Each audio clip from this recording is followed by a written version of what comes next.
Hey YouTube, mattyjmania here, and I'm here with my third edition of Quest for Complete.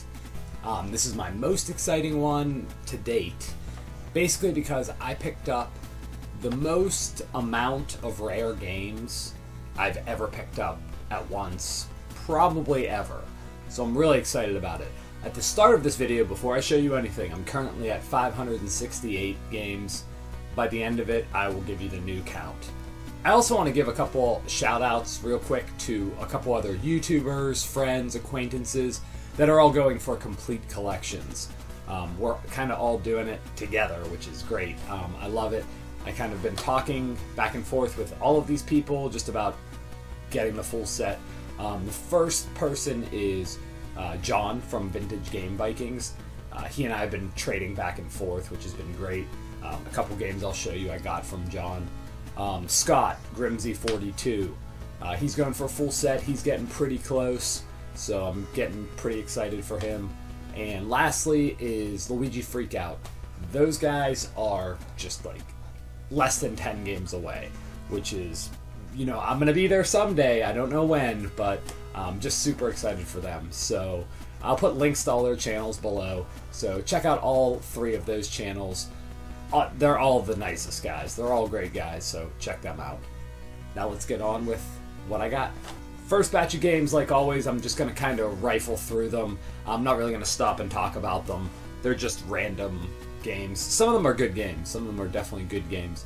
But I have a lot more noteworthy things I'll show at the end. So we'll talk about those. And they are Twin Eagle, Michael Andretti's World GP, Tecmo World Wrestling, Akari Warriors 2. This one came from John, Vintage Game Vikings. Thanks, John. Destiny of Emperor, Tecmo NBA Basketball, Family Feud, Bard's Tale, Genghis Khan, Star Wars, Last Ninja, Firehawk, Pyramid. A couple of those games came from someone from Nintendo Age who I got to hang out with this weekend, Captain Morgan Drinker. He's a great guy. I had a blast hanging out with him, so thank you so much. I appreciate the great deals you gave me on all the games I got, you know what it was, and all that stuff. Also, a couple of the games I got were from my buddy and 8-Bit Evolution partner, James. James gave me a tremendous deal. He kind of let me pick my own price. It was the one of our co-workers, Carly, got a hernia, like lifting some things. So it was the Carly's hernia pick your own price extravaganza. So I guess thank you, Carly, for getting a hernia. Okay, on to the exciting stuff, or at least the escalating exciting stuff. The first one I'm going to show is Blues Brothers. Now, I've tried to play this game. It was made by Titus. I think this might be the only Nintendo game they actually made. It really wasn't that good. It's like a platformer. I don't know. Maybe I need to give it another shot, but I wasn't really into it. Next is Laser Invasion. Now, this is a Konami game that I honestly wasn't familiar with, and I kind of know why I wasn't familiar with it. I sat down to play it. It is like a flight simulator game. Think of like Top Gun, except you're a helicopter, and the controls are just really hard. I'm never really good at simulator games, like flight simulator games, so maybe it was just me, but Laser Invasion, not really a fan. Next is part of the games I got from my buddy James, and that is Death Race. Now, this game is kind of like, it looks sort of like the original Grand Theft Auto. It's like top-down. However, I wasn't really sure what my objective was. I was kind of like able to shoot at people and everything and drive around, but I had no idea really what I was supposed to be doing, so I didn't really like it. Maybe it was because I didn't know what I was doing, so I would not recommend it. We're almost getting to the really exciting stuff, but before we do, I want to talk about these two games. The first one is Ferrari Grand Prix Challenge. It's a typical racing game, and I'm not really a fan of racing games. It's a lot like Pole Position. However, I will say this, the controls on the game are really super tight. It's very responsive. Not being a fan of racing games, I was actually a pretty big fan of this game. So if you like racing games, I would actually recommend this game for you. Next is a Taito game, Kickmaster. I didn't know anything about this game. I will say this: it's not the best game. It's definitely not the worst game. It has really cool music. It reminded me a lot of Dragon Fighter. It's a side scroller. Gameplay on it is pretty simple. You kind of just walk around kicking things, hence Kickmaster. Not a bad game. It's not really that expensive to pick up, so if you see a copy somewhere locally, check it out. Taito always has great music in their games. And we're escalating, we just keep going up. So, next I got a copy of Shockwave. I got a complete copy. It is in amazing condition. The box is actually probably the worst part about it, and as you can see, the box is in pretty great shape. The cartridge is like immaculate. The instructions are like new. So this game is actually not that bad. It was pretty fun. You're like a little astronaut in space, and it's like a puzzle game. You have to move blocks with these like electric bolts and get these crystals. I had a surprisingly fun time playing it. So again, it's a really cheap title. If you're looking for an okay puzzle game, check out Shockwave. Speaking of puzzle games, this next one is a great puzzle game. I'm a big fan of the series.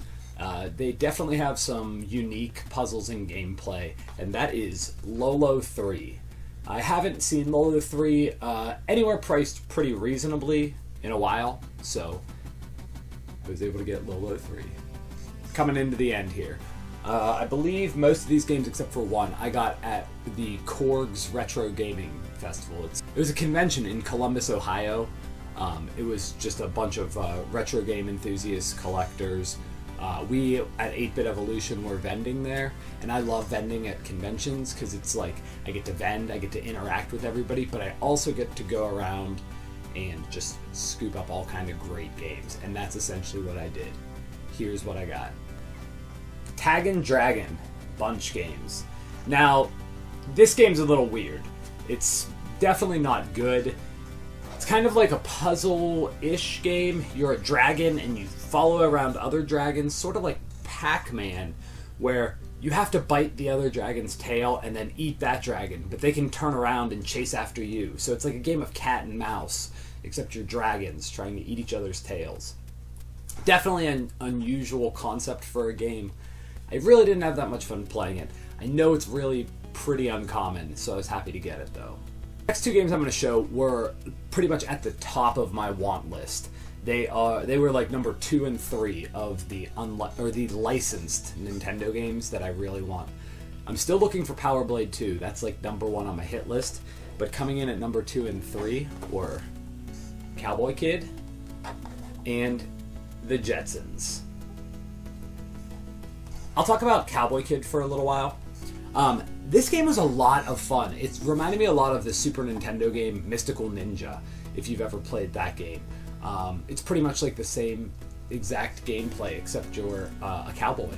So I did have a lot of fun playing it. I found it hard to stop playing it, which is always great to have in a game. So I was pretty excited to get it, and then once I got to play it, I was not disappointed. The Jetsons, Taito release. I heard good things about this game, and I do know like late life Taito release games are a lot of fun. However, I really thought the Jetsons was lacking something. Maybe I didn't give it enough chance, or maybe I had high expectations, or maybe the other Taito games of this era are just better, and I was trying to compare it to those. So I don't think I gave Jetsons a really fair chance. But on my first playthrough, I really wasn't that big of a fan of it. Okay, the last couple games. These 3 games are all really hard to find. They're all unlicensed games, so I'm happy I finally got them. The first one was from my buddy James, and it is a bunch games, and that is Castle of Deceit. This game reminded me a lot of Goonies 2 for Nintendo. It's kind of like a platformer, almost same type of gameplay and graphics. It wasn't bad. It was, especially for an unlicensed game. Unlicensed games, for some reason, I just kind of lower the standard, and that way if a game exceeds the standard, that's great. So Castle of Deceit really wasn't horrible. It wasn't a great Nintendo game. Like I said, it reminded me a lot of Goonies too. Next is a Color Dreams game, and that is Challenge of the Dragon. Now, this game also, again, unlicensed game, the expectations are a little low, and I would say that they probably weren't met. It reminded me a lot of the Karate Kid, the LJN game, if the Karate Kid had kind of unresponsive controls, and it moves like screen by screen. You like move onto a screen and you have to like beat up the enemy and then move on to the next screen. It's a little disappointing. However, I know this game is so hard to find, so I'm really happy that I did finally get it. Okay, the last game. Now, I just think this game is cool. I did play it. Again, it's an unlicensed game, and not the biggest fan. I'm not gonna lie. But that is a complete copy of Operation Secret Storm. Now, this is the game with Saddam Hussein on the cover. You are actually fighting in Iraq and like Kuwait. It came out during, like Operation Desert Storm. So the box is a little beat up on it, which I'm not really going to complain about. I don't care a whole lot about boxes. The cartridge is in pretty good shape. Label's nice and clean, but does have some rental stickers on the side. Kind of a bummer. And the manual is in amazing condition, which is great. So, thank you so much for watching. I appreciate the support. I'm currently now at 590 games, so I'm getting real close to 600. Can't wait. It's right around the bend. If you haven't already, I would appreciate the support. Thumbs up the video. Feel free to leave comments below. If you're not subscribed to the channel yet, I would love the support. Feel free to subscribe. I should have a new video out later this week of non-Nintendo stuff, just regular, pretty much like Super Nintendo and up. I got a lot of cool stuff from those too. So thanks for watching and have a great day.